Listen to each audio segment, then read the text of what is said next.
Apocalipsis capítulo 2 y el verso 12.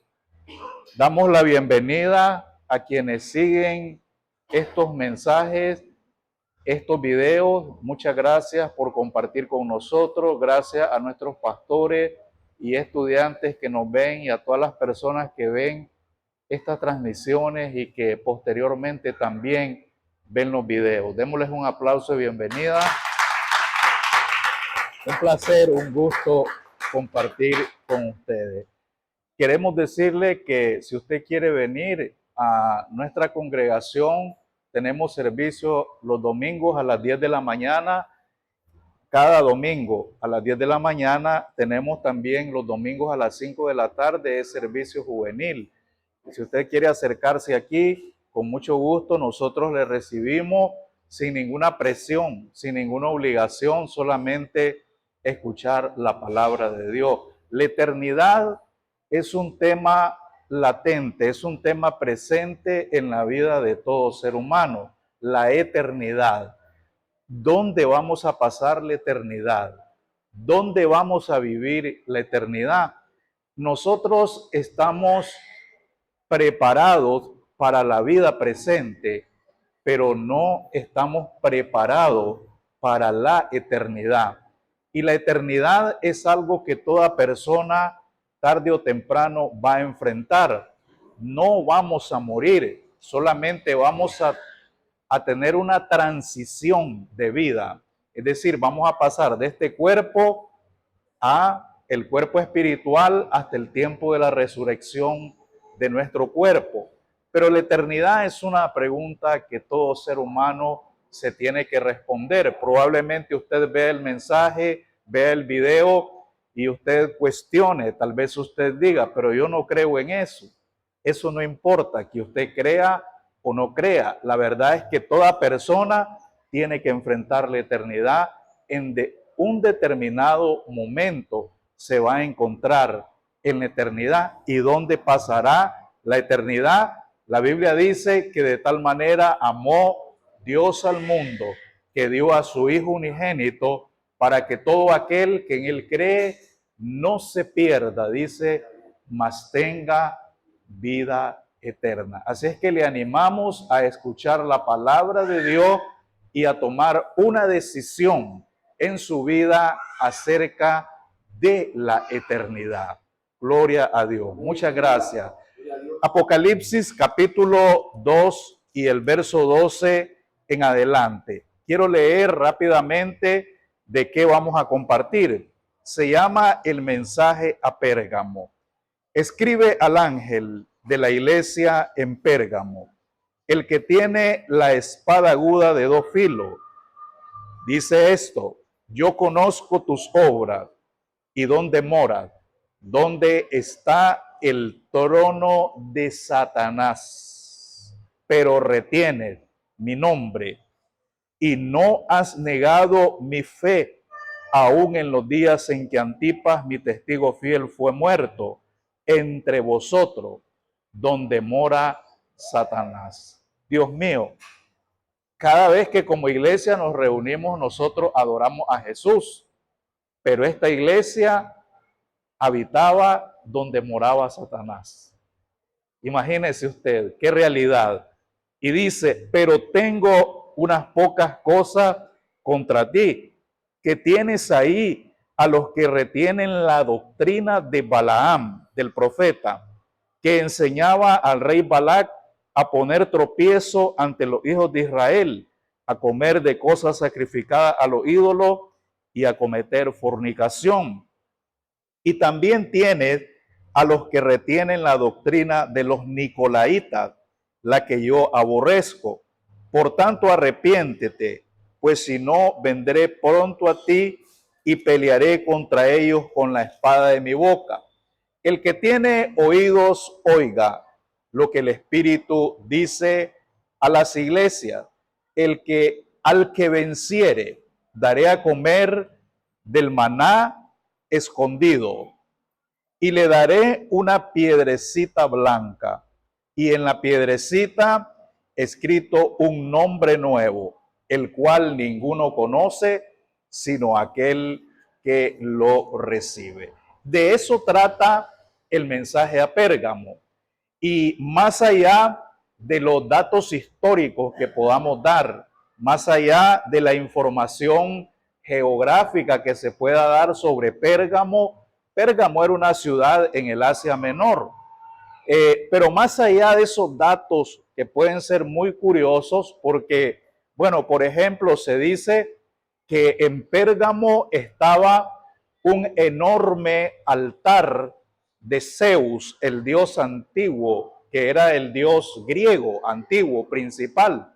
Entonces, se dice que el altar de Zeus en Pérgamo era inmensamente grande y tal vez el más grande que se había construido en el mundo antiguo, en Pérgamo. Entonces, algunos que examinan la cuestión histórica dicen que la referencia al trono de Satanás probablemente se deba a que había una entronización en Pérgamo de un espíritu, de una potestad del aire, como era el caso de Zeus, porque realmente era una estatua de Zeus y las estatuas pues no tienen ningún poder, pero el problema es lo que está detrás, porque es que detrás de la idolatría están espíritus demoníacos. Por eso es que dice la Biblia que lo que los gentiles adoran a los demonios, dice, lo sacrifican y no a Dios, porque quien adora a un ídolo,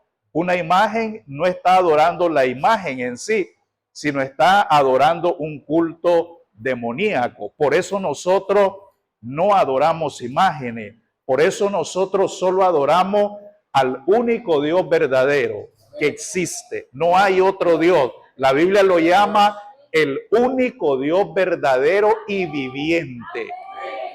Y viviente, porque Él vive. Él cuando se presenta a Moisés en la zarza, le dice, yo soy el Dios de Abraham, yo soy el Dios de Isaac y yo soy el Dios de Jacob. Y Jesús dice, ¿por qué Dios dice eso? Es decir, ¿por qué Él mismo dijo eso a Moisés en la zarza? Porque Jesús dice, Dios no es Dios de muerto, sino que Dios es Dios de vivo. Y por eso adoramos solamente al único Dios verdadero que existe. Hay cosas que son muy importantes para nosotros. Por ejemplo, nosotros tenemos aquí en este púlpito de madera, tenemos esta menorá, se llama la menorá o se llama el candelabro, la lámpara de los 7 brazos, de las 7 lámparas en una. Esta lámpara estaba en el tabernáculo que Moisés construyó y estaba también en el templo que Salomón edificó. Solo que aquí pues es una obra de arte, pero en el tabernáculo y en el templo antiguo de Jerusalén era de oro puro. Y allí estaba puesta donde la presencia de Dios se manifestaba. Pero nosotros no adoramos la menorá, nosotros lo tenemos como una representación de la luz de Dios, porque Jesús dice, yo soy la luz del mundo y el que me sigue no andará en tiniebla. Porque nosotros, repito, no adoramos imágenes, adoramos solamente el único Dios verdadero y viviente que existe. Entonces, esto se decía en Pérgamo, se decía pues de que llamaba la atención la ciudad de Pérgamo en el mundo antiguo, porque ahí estaba el gran altar de Zeus o de Júpiter, el ídolo griego y romano antiguo. Aparte de eso, los mensajes a las iglesias en Apocalipsis de los que estamos hablando de los 7 mensajes. Son 7 cartas a 7 iglesias que representan la vida espiritual de la iglesia en todo el mundo. Lo que estas iglesias enfrentaban, digamos, algún aspecto, es representativo de algún aspecto que la iglesia del Señor enfrenta donde quiera que esté, ya sea que esté en Nicaragua, en Centroamérica, en América del Norte, en América del Sur, en Asia, en Australia, en África, donde quiera que esté, la iglesia enfrenta situaciones parecidas a las que estas iglesias enfrentaban. Por eso el Señor se dirige a ella y a través de estas cartas, pequeñas cartas que se escriben en el libro de Apocalipsis, nos está ministrando una palabra de exhortación, de ánimo, nos está dando una promesa, pero también nos está dando como iglesia una palabra de corrección, de reprensión en áreas que probablemente no estén bien. De las 7 iglesias, había 2 que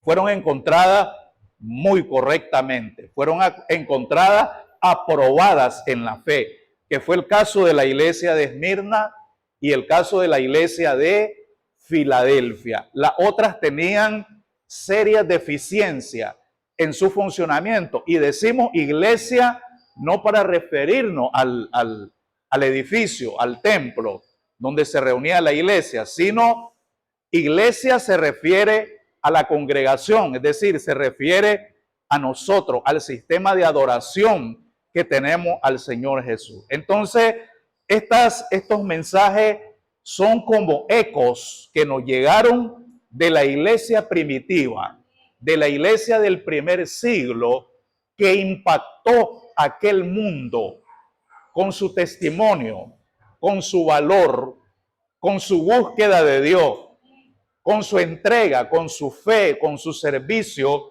al Señor, y que no ha podido ser, de alguna manera, no ha podido ser igualado en los siglos venideros, no ha podido ser imitada esa iglesia de los primeros, por lo menos la iglesia de los primeros 250 o 300 años de la historia del cristianismo. Pero nos llega ese breve resumen de lo que pasaba en las congregaciones. Y no ponga atención a algo. En el versículo 12, cuando se introduce el mensaje a esta iglesia de Pérgamo, note en el verso 12 cómo inicia el Señor, porque cada mensaje inicia con un saludo, es decir, mejor dicho, inicia con una presentación de Jesús.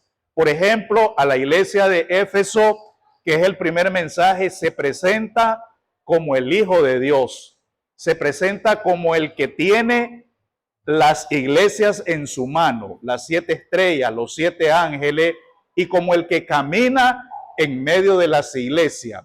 Se presenta a la iglesia de Esmirna, le dice: yo soy el primero y yo soy el postrero, o sea, yo soy el alfa y el omega, yo soy el principio y el fin. En otras palabras, le está diciendo: la situación que estás enfrentando, ya la enfrenté primero, y yo estuve allí en tu vida antes que nadie llegara, y yo seré el último en irme de tu vida, porque Él es, en situaciones buenas o malas, Él es el primero en estar en nuestras vidas, y también es el último en irse. Si todo el mundo se fuese, el último que quedará allí en su vida, en cualquier situación, es el Señor. Allí estará siempre en su vida. Por eso le dice a esa iglesia: yo soy el primero y yo también soy el primero, soy el postrero, soy el primero y soy el último en tu vida. Entonces le dice a esa iglesia: no tengas temor. A Esmirna, a Éfeso le dice: yo te tengo en mi mano, yo camino en medio de ti, yo sé lo que pasa en medio de ti. Pero a esta de Pérgamo le dice, ¿cómo le dice en el verso 12? El que tiene la espada aguda de 2 filos dice esto. Usted sabe qué es la espada aguda de 2 filos. Usted y yo, como creyentes en la palabra, conocemos de qué se trata la espada aguda. La espada aguda no está hablando de una espada natural, no está hablando de un arma natural, humana. Está hablando de arma espiritual, porque nosotros, como creyentes en Dios, como iglesia del Señor, nuestras armas son espirituales, no son Nuestras armas no son naturales, no son físicas y no peleamos según la arma física. Recuerde cuando Jesús fue apresado, llegó una turba a apresarlo y llegaron los soldados. Y recuerde que Pedro jaló una espada natural, o sea, jaló una espada humana de hierro. Y ya sabe lo que pasó allí. Y el Señor le dice a Pedro, guarda tu espada, porque el que a hierro mata, a hierro muere. Porque nosotros no luchamos según esas armas naturales. Nuestra lucha es espiritual. Nuestra lucha no es contra los seres humanos. Nuestra lucha no es contra sangre y carne. No es contra las personas. Nuestra lucha es contra principados, potestades, espíritus de maldad que se mueven en la atmósfera. Nuestra lucha es espiritual. Entonces nuestras armas no pueden ser naturales. Nuestras armas son armas espirituales. Aquí está hablando de la palabra de Dios y le dice, yo tengo la espada, yo tengo la palabra. Y se le presenta diciéndole a Pérgamo, yo tengo la espada aguda. No tengas miedo, le está diciendo. Yo puedo ayudarte con la palabra de mi boca. Ahora, es verdad que la iglesia antigua, la iglesia inicial, digamos, de los primeros años, fue una iglesia muy poderosa en el mundo espiritual. Pero también es cierto, hermano, que donde quiera que hay una iglesia, donde quiera que hay adoración, siempre habrá oposición del enemigo. Es decir, donde hay adoración a Dios, donde hay un grupo de creyentes, siempre habrá oposición espiritual. El enemigo se levantará donde sea que esté la iglesia. En cualquier contexto donde esté, en cualquier lugar donde esté, siempre habrá una batalla espiritual. Somos muy afortunados nosotros en que nos podemos reunir libremente y adorar a Dios.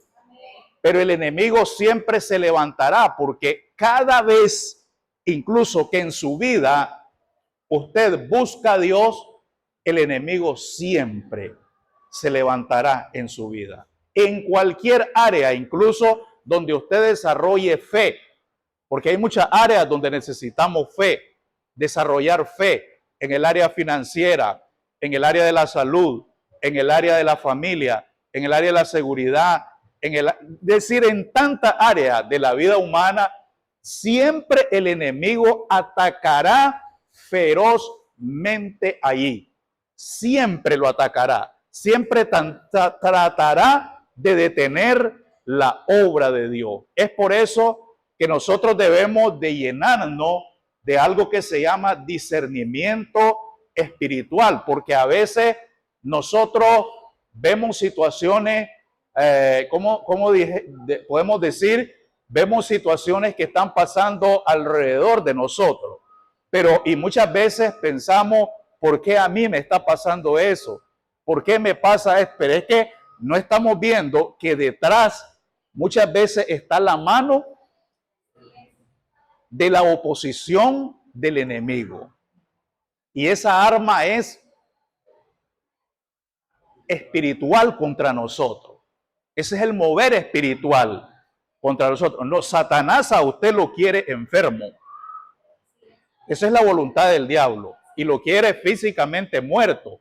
Porque físicamente muerto ya no le hace la guerra aquí. No lo quiere sano. ¿Cómo es posible que tengamos gente aún dentro de el movimiento cristiano predicando que la voluntad de Dios es que estemos enfermos? Eso es inaudito. Satanás lo quiere totalmente arruinado, en total extrema pobreza. ¿Por qué? Una iglesia en extrema pobreza. No podemos ni dar un amén siquiera. ni amén decimos, hermano. Nada decimos, porque no tenemos ni un amén para dar. Extrema pobreza. Y el enemigo lo quiere en extrema pobreza. Él lo quiere matar de hambre. No es que no ha leído el cristianismo, no ha leído, hermano, lo que dice la gran promesa. ¿Y quién dice esa promesa? La dice Dios en la Biblia. Y la promesa es: joven fui y he envejecido, y no he visto justo desamparado, ni su descendencia que mendigue pan, que tenga hambre, que tenga escasez, que tenga miseria. Esa es la promesa de Dios en la Biblia. Bendito Dios, hermano. ¿Y cómo es posible? ¿Cómo es posible que tenemos gente dentro del movimiento cristiano predicando en contra de la prosperidad de los creyentes? Es que entonces no me venga a decir, no, es que la prosperidad es pecado. No, no, no, no, no, no. ¿Es pecado el dinero? El dinero no es pecado. ¿Es pecado el teléfono? El pobre teléfono, si hablara, dijera, ya basta. No es pecado. Si la cosa es cómo usamos. Ahí está, porque la Biblia lo que dice es: raíz de todos los males es el amor al dinero. Eso es lo que la Biblia dice. No dice el dinero. O sea, lo que Satanás quiere es tenerlo a usted sometido en tal pobreza que usted se muera de hambre. Eso es lo que quiere el diablo. Pero la promesa de Dios dice que no mendigará pan. Y si usted lee el Antiguo Testamento, el libro de los Salmos, el libro de los Proverbios, hermano, hay tanto que dice. Dice, por ejemplo, con respecto al tema, este tema de la provisión de Dios en la vida cristiana, dice un salmo: la morada del justo será bendita, se saciará de pan. Hay que leer, hermano, en Deuteronomio 28, la ley. Incluso la ley dice: estas bendiciones vendrán sobre ti y te alcanzarán. Fíjese que la ley era de obras, no de fe. Y aún siendo de obra, la ley decía: estas bendiciones vendrán y te alcanzarán. Serás cabeza, estarás por encima de las circunstancias y no debajo de las circunstancias. ¿De cómo es posible que haya gente predicando que la voluntad de Dios es que estemos pobres, que estemos arruinados? ¿Cómo puede ser eso, hermano? ¿Cómo le vamos a predicar al mundo un Dios que quiere matar de hambre a la gente cuando Dios mismo ha dado la promesa de pan en la palabra de Dios? Qué triste encontrarme en redes. Normalmente en redes yo me encuentro predicadores de reputación, hablando, por ejemplo, acerca del dar, en contra del dar. Y digo, Dios mío, que con esa reputación que tienen y hablan en contra. Hermano, si yo quiero dar un diezmo, ¿qué le importa a la gente que yo dé un diezmo? Si yo doy el diezmo, entonces me caen encima y comienzan a decir: es que ya lo manipularon, es que cayó en la doctrina de la prosperidad, es que cayó en el evangelio de la prosperidad. Pero es que si eso es mi fe, ¿por qué yo le voy a decir a usted: no dé una primicia, no dé una ofrenda, no dé un diezmo? Si esa es la fe que usted tiene y conforme a tu fe. ¿Sabe qué? Lo que pasa es que no. Es que esas cosas no están en el Nuevo Testamento. ¿Sabe qué estoy haciendo? Poniendo un mandamiento de hombre sobre un principio de fe personal. Si usted dice: yo quiero dar esto, yo le quiero dar este plato de comida a esta persona que tiene hambre, entonces vamos a decir: eso no está escrito en el Nuevo Testamento. Eso no se puede porque no está en la Biblia. Dios mío, hermano, ¿sabe de quién han salido esta idea? Esta idea han salido y se han filtrado de la mente del enemigo a la iglesia cristiana. Y ese tipo de cosas son las que el Señor corrige en estos mensajes a estas iglesias. Entonces dice, sigue diciendo aquí, porque ya solo hablo rápidamente de los subtemas que se enfrentan aquí en el mensaje a Pérgamo. Esta es la iglesia de los extremos, la iglesia de Pérgamo. Pérgamo enfrentaba a dos extremos. Ahí se le reprende por dos problemas que tenía Pérgamo. Tenía a los de la doctrina de Balaam. Balaam fue un profeta que se convirtió en un adivino en el Antiguo Testamento porque le desobedeció a Dios. La historia de Balaam en la Biblia es una de las historias más espectaculares porque fue al profeta al que le habló la burra. Es decir, era tan burro el hombre. La burra era más sabia que él, porque la burra miró al ángel. Imagínese usted que la burra tenía más visión que el profeta. Porque eso dice la Biblia. Yo no estoy diciendo aquí por llamar la atención al mensaje, por amarillismo. Lo dice la Biblia, que es que la burra miraba al ángel y Balaam no lo miraba. Y hablándole Dios y diciéndole, no, vayas en contra de mi voluntad. Ah, no, es que yo quiero escuchar palabra de Jehová. O sea, yo quiero oír en otro lado lo que yo quiero oír. Y Dios le había dicho, no, porque lo que yo bendije no se puede maldecir. Entonces la burra tenía visión y miró al ángel. Y el ángel se puso ahí. La burra dice, yo no paso ahí, aunque este me mate, me azote. Yo no paso porque me mata, pero era tan burro Balaam que él insistía en pasar donde la burra no quería pasar porque miraba, tenía visión la burra. Y por otro lado, la burra tenía más fe, porque la burra habló sí o no. Pues se dice, los historiadores muy antiguos como Veroso, Josefo y otros historiadores antiguos, desde la historia humana antigua, dicen que los animales tenían un lenguaje en el jardín del Edén, sin pecado. Pero en los tiempos después de la caída, el primer y único animal en la Biblia que habló, aparte de los loros que pueden repetir algo, fue en este caso habló con inteligencia, fue el asna de Balaam. Entonces, la historia de Balaam, que no nos vamos a detener, factor tiempo, es realmente, ¿qué le digo?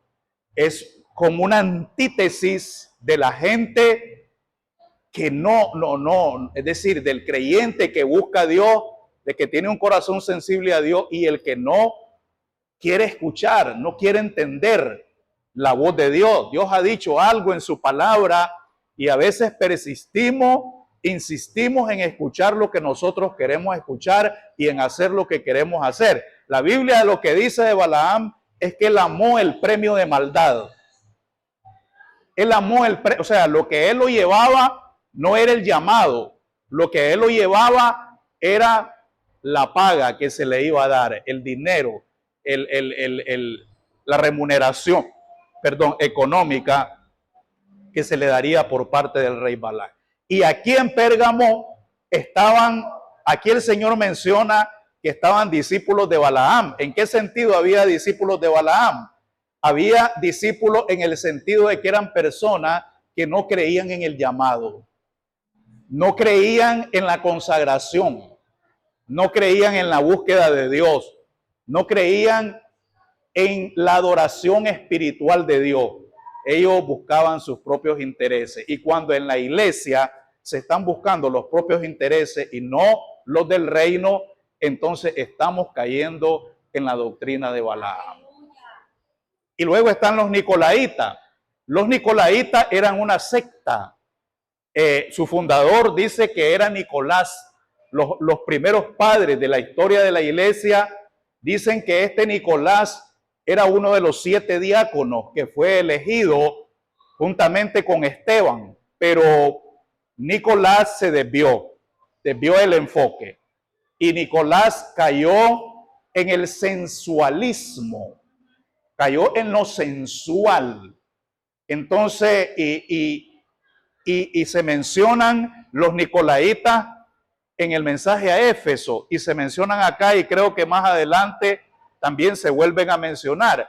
Y llama la atención que el Señor dice: yo aborrezco la doctrina de los nicolaitas, es decir, aquellos que ponen énfasis en lo sensual, ponen énfasis en llamar la atención hacia la personalidad y no hacia Jesús.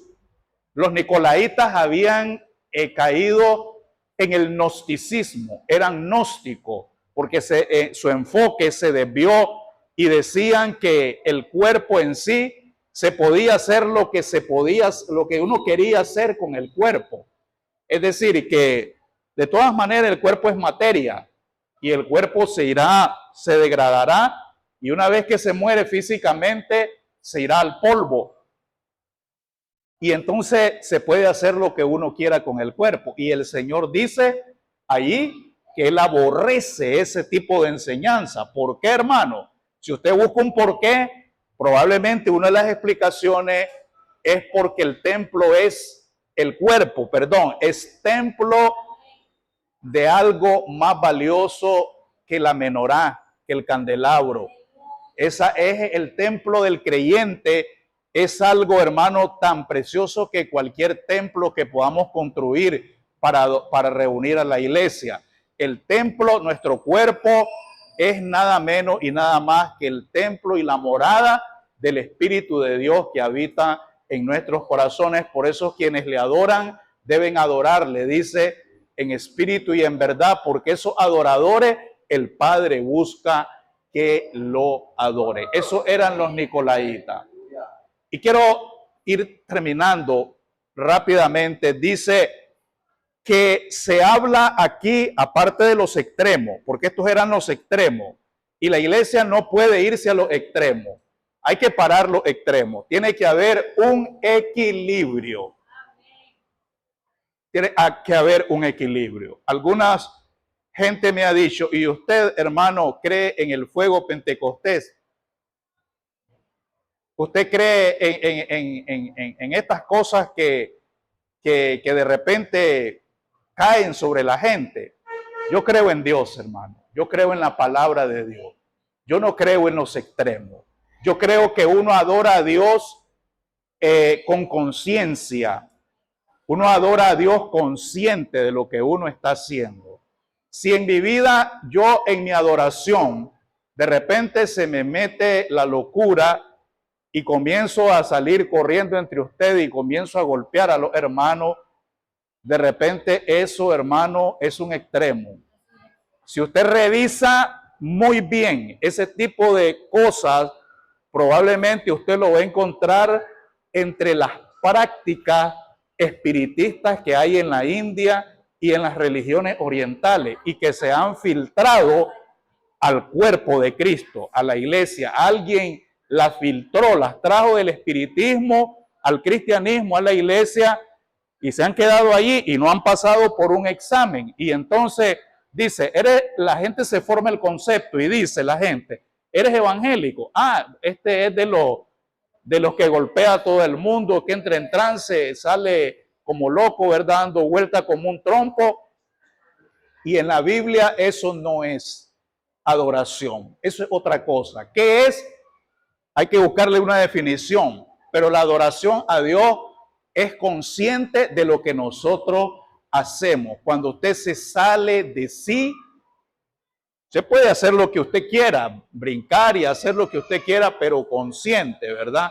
Si se sale de sí, ese es un tema que hay que examinarlo. Digo, solamente mencionando un extremo, pero hay extremos no solo en ese sentido, hay extremos en diferentes, hacia diferentes direcciones hay extremos, y los extremos se tienen que parar. No pueden haber extremos. Tenemos que buscar a Dios, adorar a Dios como la palabra de Dios lo dice. Amén. Hay que desarrollar una adoración bíblica. Amén. Hay que desarrollar una adoración dentro de los términos de lo que dice la palabra de Dios.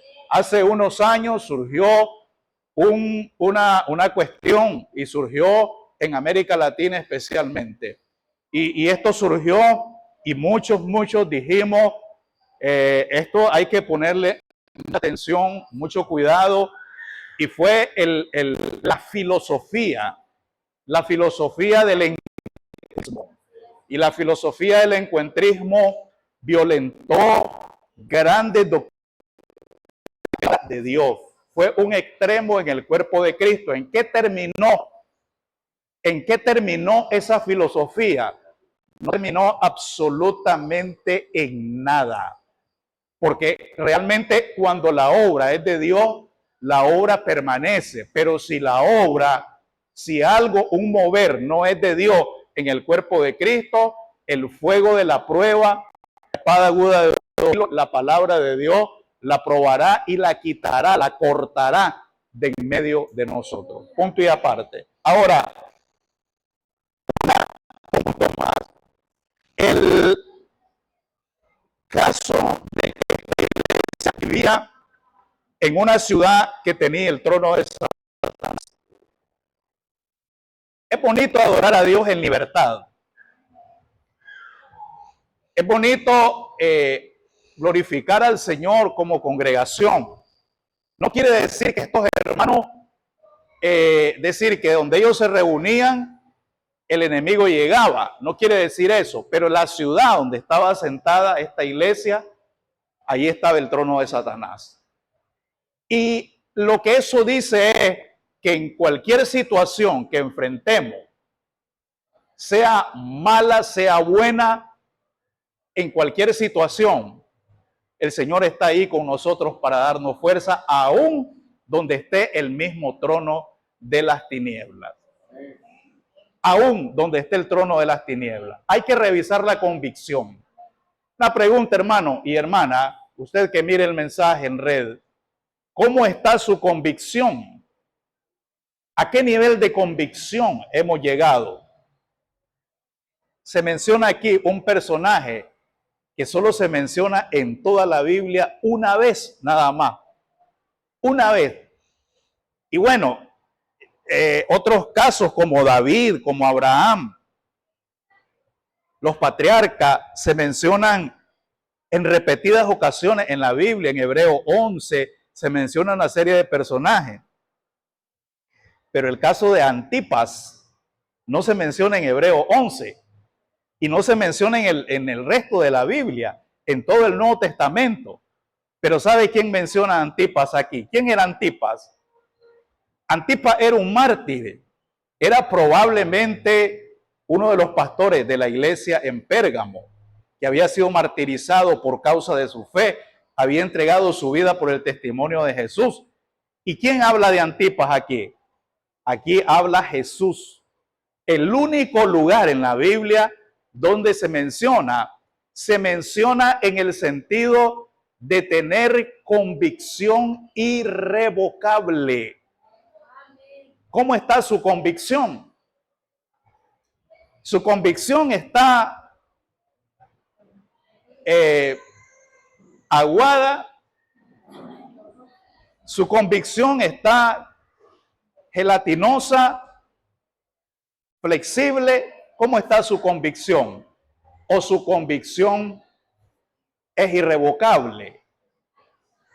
Lo que uno ve en el cristianismo de hoy es poca convicción. Usted ve poca perseverancia porque hay poca convicción. Si su convicción es irrevocable, escribió alguien, era un dramaturgo alemán después de la Segunda Guerra Mundial. Él escribió algo, este literato, y dijo que en la vida hay hombres que luchan un día y son buenos. Hay hombres que luchan meses, son mejores. Hay quienes luchan años y son excelentes, pero hay quienes luchan toda la vida y no se rinden. Y esos son los imprescindibles en la vida. Esto dijo Bertolt Brecht, un dramaturgo alemán, y tenía razón. No hay que dejar de batallar. No hay que tirar la convicción. No hay que dejarla a un lado. Y el Señor le dice a esta iglesia, tiene algo. No has negado mi nombre, no has negado mi fe, aún en los días en que Antipas, mi testigo fiel, fue muerto entre ustedes. ¿Se ha preguntado que nosotros no hemos luchado hasta la muerte? ¿En qué vino hoy al templo? ¿Vino caminando con salud, con fuerza? ¿O vino en un taxi, o en su propio transporte, o en un autobús? Pero mire que vino al templo y está adorando a Dios y no ha muerto por su fe. Antipas había muerto.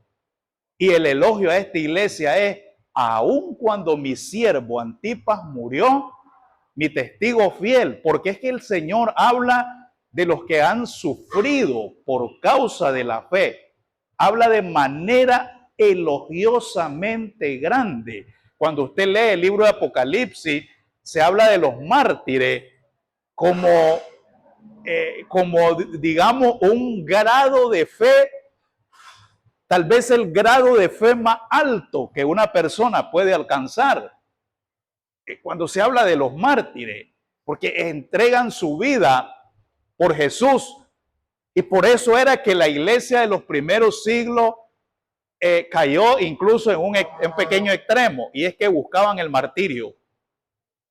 Buscaban el martirio. Ahora, no dice la Biblia que debemos buscar el martirio, pero si el martirio llega, vamos a enfrentarlo victoriosamente, vamos a enfrentarlo con fe, vamos a enfrentarlo con determinación. La gran pregunta es, ¿cómo está su convicción? Bueno, la promesa que el Señor le deja allí, le dice, te voy a dar, si llega hasta el fin, te voy a dar a comer del maná. El maná vino una vez en la historia y no regresó. ¿Quién ha probado el maná? Pues lo vamos a probar otra vez. Si nosotros perseveramos, lo vamos a probar porque se nos va a dar el maná escondido. Y también me llama esto a mí mucho, no evito la curiosidad. En el sentido de que hay un nombre nuevo. ¿Cómo es su nombre? Pedro, Luis, Martín, Leo, Juan, pero dice que se le entregará un nombre nuevo. Una piedrecita, y en la piedrecita un nombre. ¿Cuál será el nombre? Dice que nadie lo conoce, solamente aquel que lo recibe. Y qué cosa más grandiosa, que cuántos seres humanos, cuántos creyentes llegarán a la gloria, y cada creyente tendrá una piedrecita, la abrirá la piedrecita y un nombre nuevo de redención, un nombre nuevo de vida eterna. ¿Cuál es el requisito? Hay que llegar hasta el fin. No hay que detenerse, no hay que dejar de creer. Amén. Hay que creer hasta el último instante, porque dice que el que comenzó en nosotros la buena obra, la perfeccionará hasta el día de Jesucristo. Muchas gracias por su paciencia. Gracias por ver. Gracias por seguirnos. La honra y la gloria es al Señor. Estamos de